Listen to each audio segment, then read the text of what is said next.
الحمد لله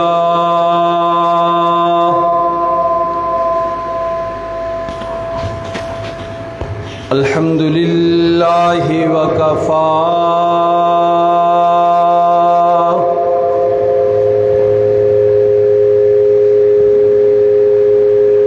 اس کو تھوڑا سا آہستہ کرو.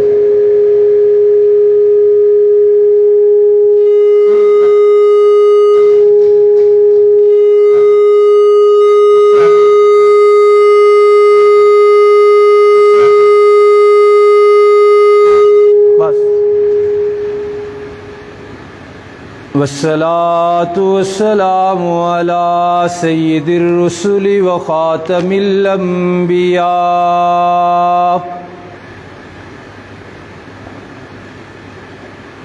وعلى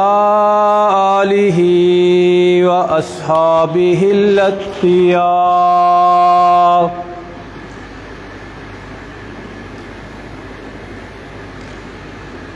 أما بعد فأعوذ بالله من الشيطان الرجيم.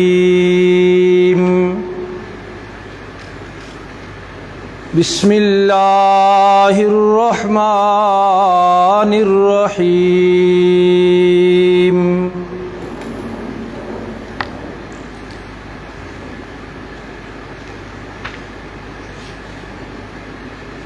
وَإِذْ قَالَ عِيسَى ابْنُ مَرْيَمَ يَا بَنِي إِسْرَائِيلَ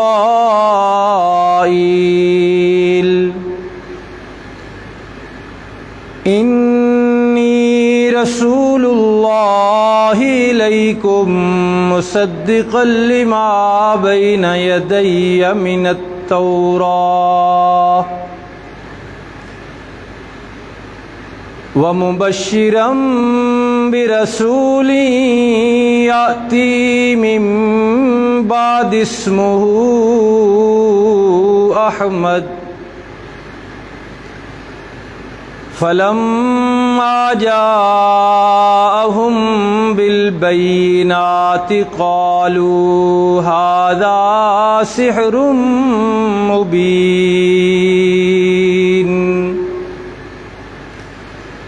صدق اللہ العظیم. وبلغنا رسوله النبی الأمی الأمین العظیم الکریم.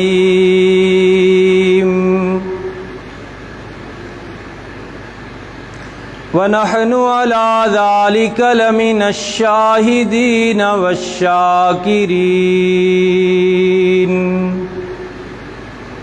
والحمد لله رب العالمين.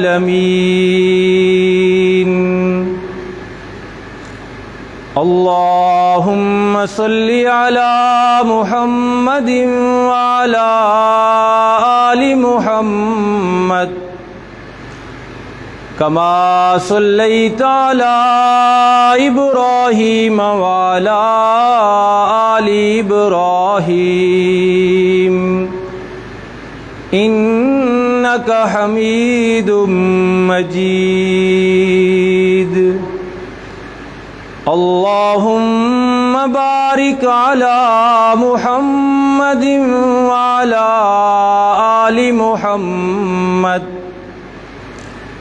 كما باركت على إبراهيم وعلى آل إبراهيم إنك حميد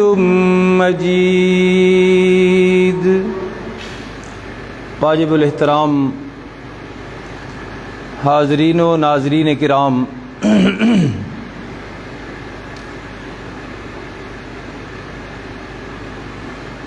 انسانی تاریخ میں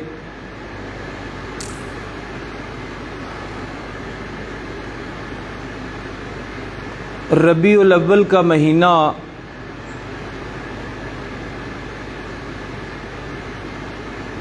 انتہائی عظمتوں والا مہینہ ہے۔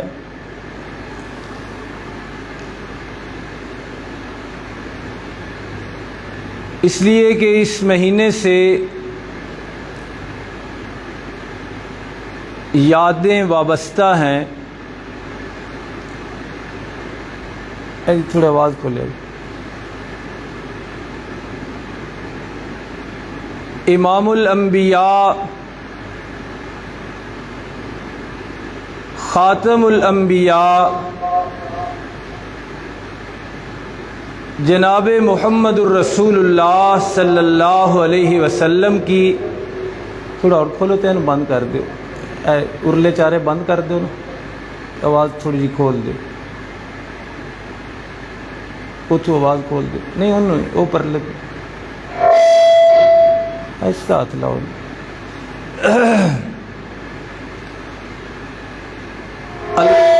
اللہ کے سب سے پیارے اور سب سے بڑے رتبے والے پیغمبر جناب محمد الرسول اللہ صلی اللہ علیہ وسلم جب اس دنیا میں تشریف لائے تھے تو حدیث کی کتابیں، تاریخ کی کتابیں یہی بتاتی ہیں کہ وہ ربیع الاول کا مہینہ تھا۔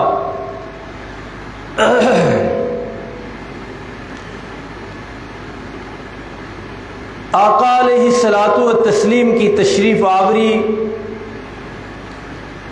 آپ کی ولادت،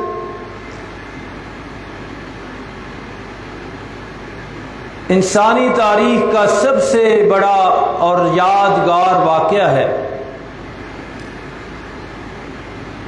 آپ کی تشریف آوری سے پہلے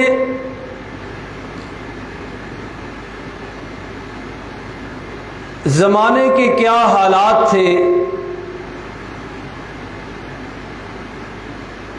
اس کے بارے میں ہم نے گزشتہ جمعۃ المبارک کو پڑھا، جس کا خلاصہ یہی ہے کہ ہر طرف ظلم ہی ظلم اور اندھیرا ہی اندھیرا تھا۔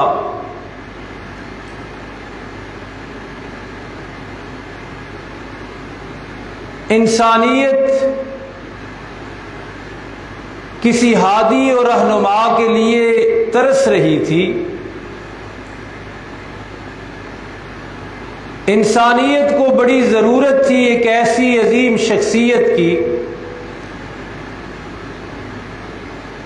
کہ جو انہیں جہالت کے گھٹا ٹوپ اندھیروں سے نکال کر روشنی میں لے کر آئے،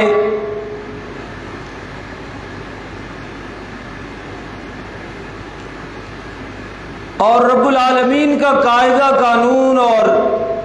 انداز بھی یہی ہے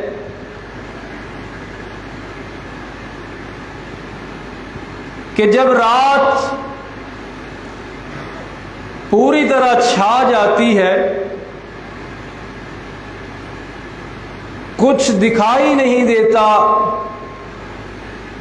تو اللہ سورج طلوع کرتے ہیں۔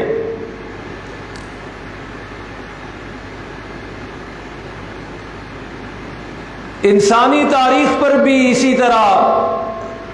اندھیرا جب مکمل چھا گیا،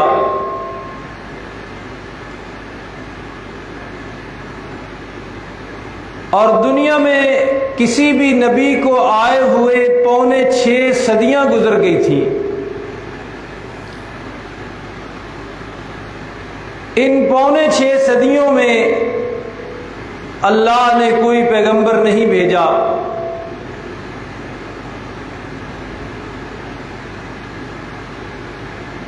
لیکن جب یہ اندھیرا طویل ہوا، ظلم کی سیاہ رات اور جہالت کی سیاہ رات جب پوری طرح چھا چکی تھی تو اللہ رب العالمین نے فیصلہ فرمایا کہ انسانیت کو جہالت سے نکالا جائے، انسانیت کے اندھیرے ختم کیے جائیں، انسانیت پر ہونے والا ظلم و ستم ختم کیا جائے۔ چنانچہ اللہ رب العالمین نے ربیع الاول کے مہینے میں عرب کے علاقے مکہ المکرمہ میں اور مکہ المکرمہ میں سے حضرت عبداللہ اور حضرت آمنہ کے گھر اپنے محبوب مکرم صلی اللہ علیہ وسلم کو بھیجا۔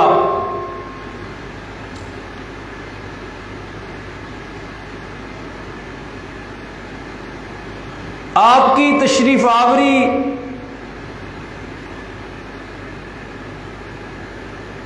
تو ربیع الاول کے اسی مہینے اور اسی سال ہوئی تھی، لیکن قرآن مجید ہمیں بتلاتا ہے کہ آپ صلی اللہ علیہ وسلم کی تشریف آوری سے پہلے آپ کا ذکر خیر اس دنیا میں چل رہا تھا،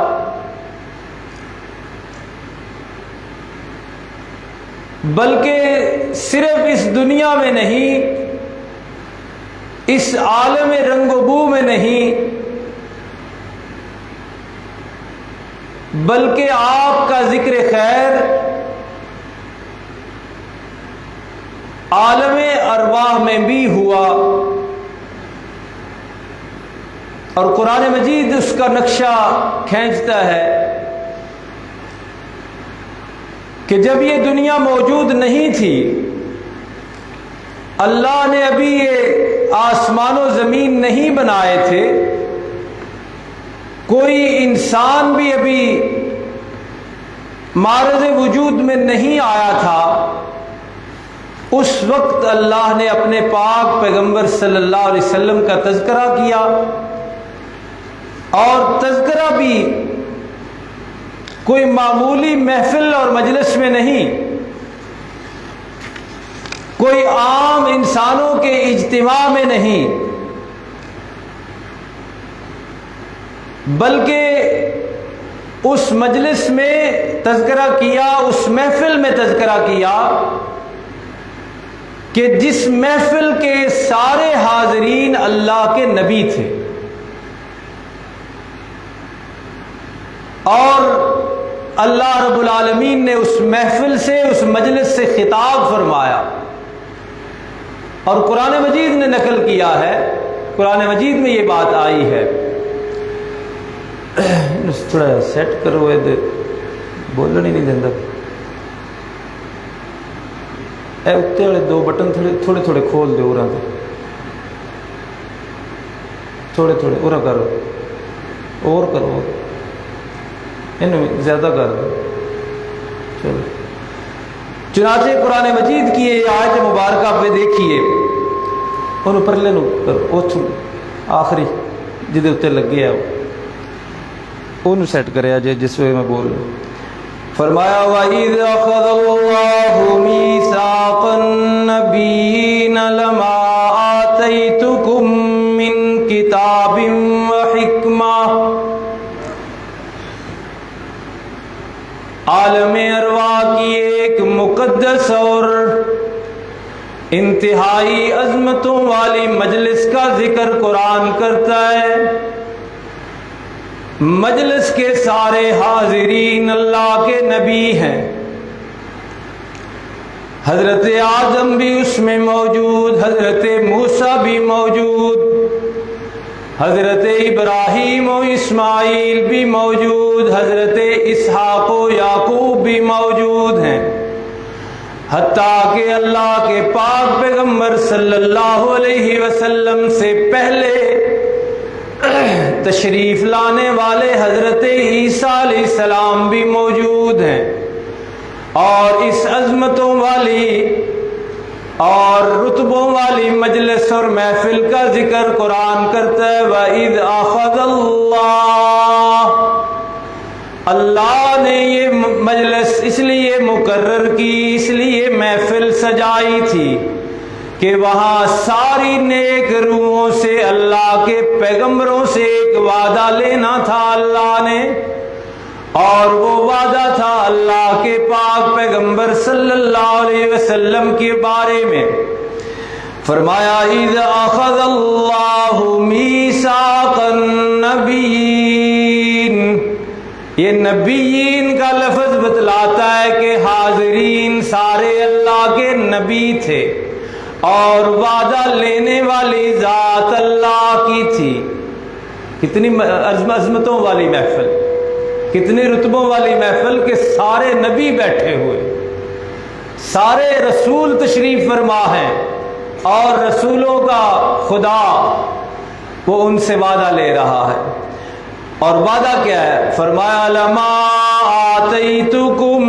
من کتاب و حکمہ، اے نبیو جب کبھی میں تمہیں دنیا میں نبوت اور کتاب و حکمت دے کے بھیجوں اور تم اپنا اپنا کام اپنے اپنے وقت پر کر رہے ہو، اور اسی دوران ثم جاءکم رسول، تم سب اپنے اپنی نبوت کا کام کر رہے ہو اور اچانک آ جائے میرا عظیم الشان پیغمبر، عظیم الشان پیغمبر۔ اب ہوا کیا ہے یہ تو بعد میں تاریخ بتاتی ہے، لیکن اس وقت اللہ سب سے وعدہ لے رہے ہیں کہ اگر تم میں سے کسی ایک کی نبوت اور رسالت کے وقت اور عرصے میں وہ عظیم الشان پیغمبر تشریف لائے تو کیا کرنا ہے؟ وعدہ یہ کرو کہ لَتُؤْمِنُنَّ بِهِ، سب سے پہلے یہ بات کہ تم اس پر ایمان لاؤ گے، وَلَتَنْصُرُنَّهُ، اور دوسرا وعدہ یہ کرو کہ تم اس کے مددگار بنو گے، اس کے دست و بازو بنو گے، اس کے حامی بنو گے۔ محفل بڑی مقدس، محفل بلانے والی اللہ کی ذات، اور جو موضوع گفتگو ہے وہ بڑا عظیم الشان بات اللہ کے پیغمبروں کے سامنے اللہ نے رکھ کے پوچھا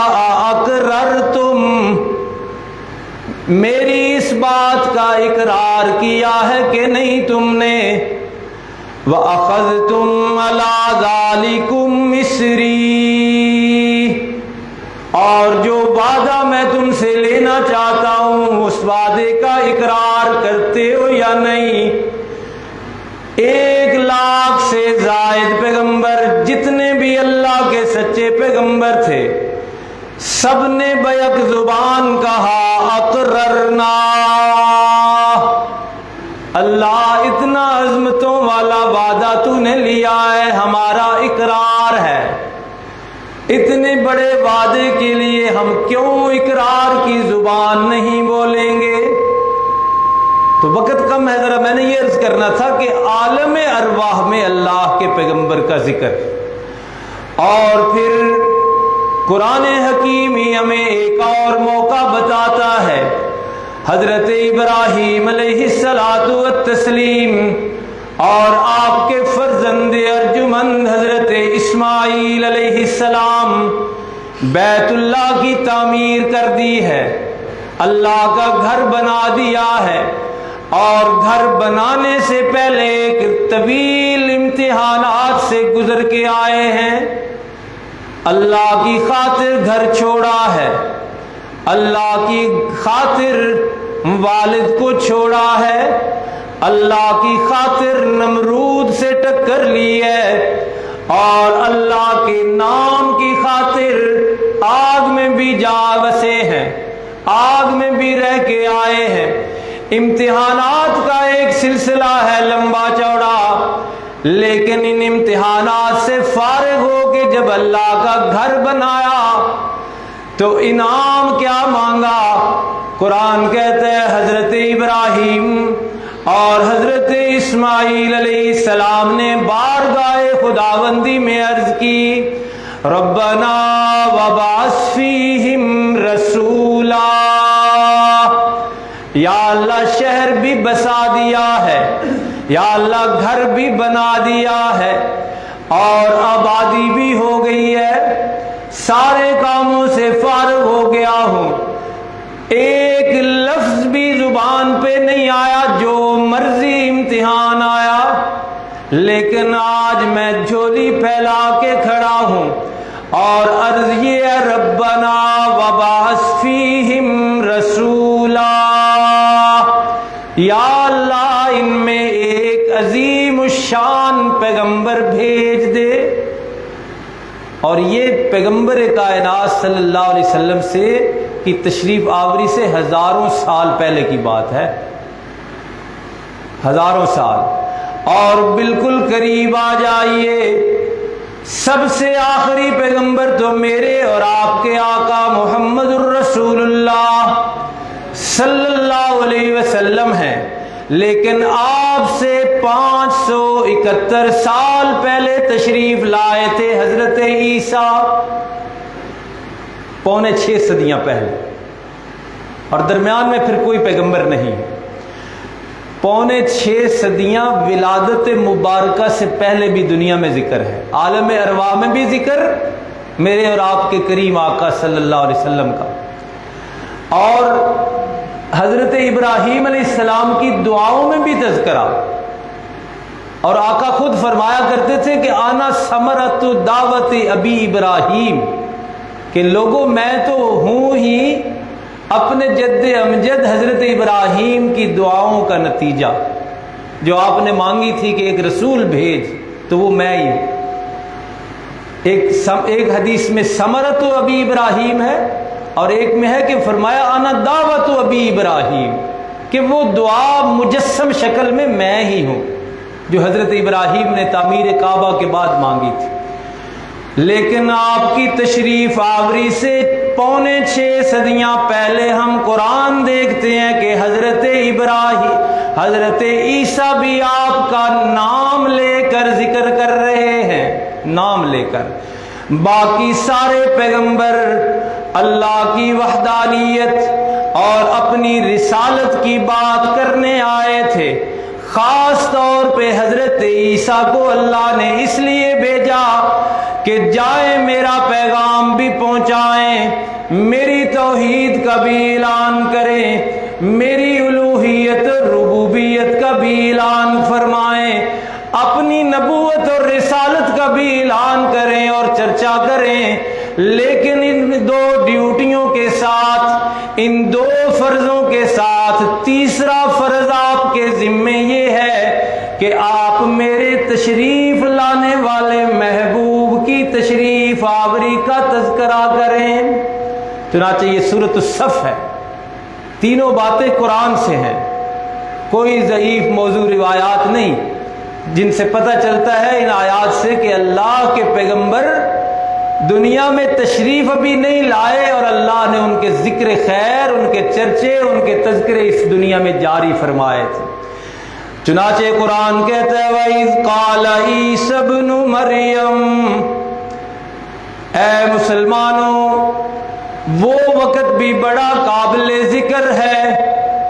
جب اللہ کے پیغمبر حضرت عیسیٰ علیہ السلام نے فرمایا تھا یا بنی اسرائیل، اے میری قوم کے لوگوں، اے بنی اسرائیل، انی رسول اللہ الیکم مصدقا، پہلی بات یہ ہے کہ میں بھی اللہ کا رسول ہوں، میرے سر پہ بھی اللہ نے نبوت کا تاج سجایا ہے، اور مصدقا لما بین یدی من التورات، مجھ سے پہلے جو کتاب اللہ نے حضرت موسیٰ پر نازل کی تھی میں اس کی تصدیق کرتا ہوں۔ یہ دو ذمہ داریاں تو میں نے ادا کر دی۔ تیسری ذمہ داری میری ہے کہ مبشرن، اللہ نے مجھے اس بات کی خوشخبری سنانے والا بنا کر بھیجا ہے، اوپر سے آرڈر آئے ہیں کہ یہ خوشخبری سنانی ہے جا کے، اور وہ یہ ہے کہ برسول، ایک عظیم الشان پیغمبر کی تشریف آوری کی خوشخبری ہے۔ اور یہ دونوں آیتیں، اب بڑا ہی ٹائم کم ہوتا ہے، دونوں آیتوں میں آپ کی آمد کا ذکر ہے، تو ہم تو ہر چیز قرآن سے اللہ کا فضل ہے ثابت کرتے ہیں۔ جاءکم کا مطلب ہے وہ آئے، وہ تشریف لائے، تو اس سے بھی آمد ثابت ہوتی، جاءکم کہ پھر وہ تشریف لائے۔ اور یہاں لفظ ہے یاتی، اتا یاتی، یاتی کا مطلب بھی ہوتا ہے تشریف لانا، آنا، آمد، تو آمد رسول قرآن مجید میں لکھی ہے۔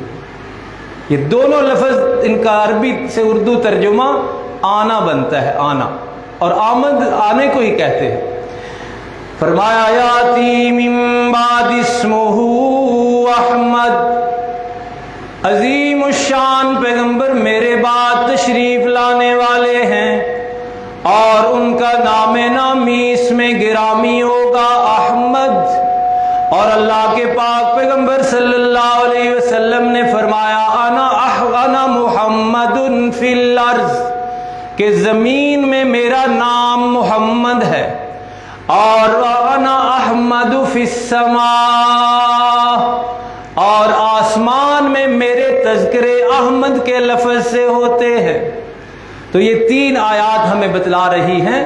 کہ اللہ کے پاک پیغمبر صلی اللہ علیہ وسلم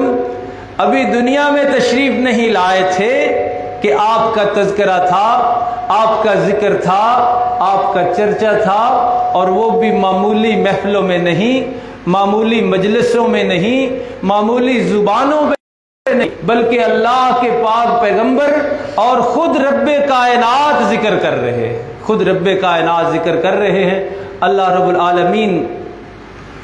ہمیں نبی پاک صلی اللہ علیہ وسلم کی ذات اطہر کے ساتھ انتہائی کلوز سے کلوز تعلق نصیب فرمائے، اور باقی دوسرے لوگوں کی طرح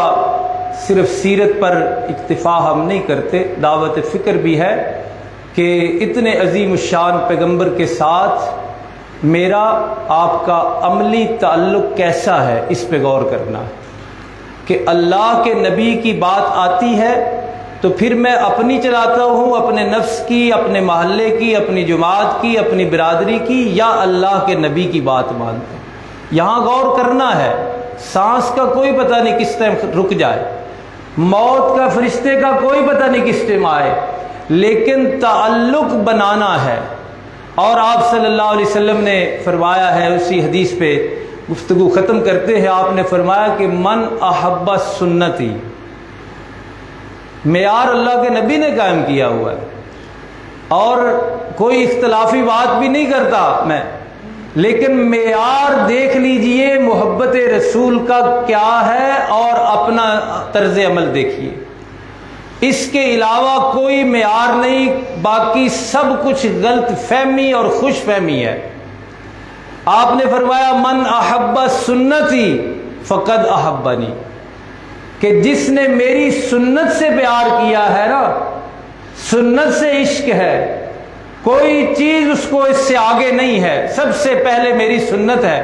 فقد احبنی، وہ اپنے دعوی محبت میں سچا ہے۔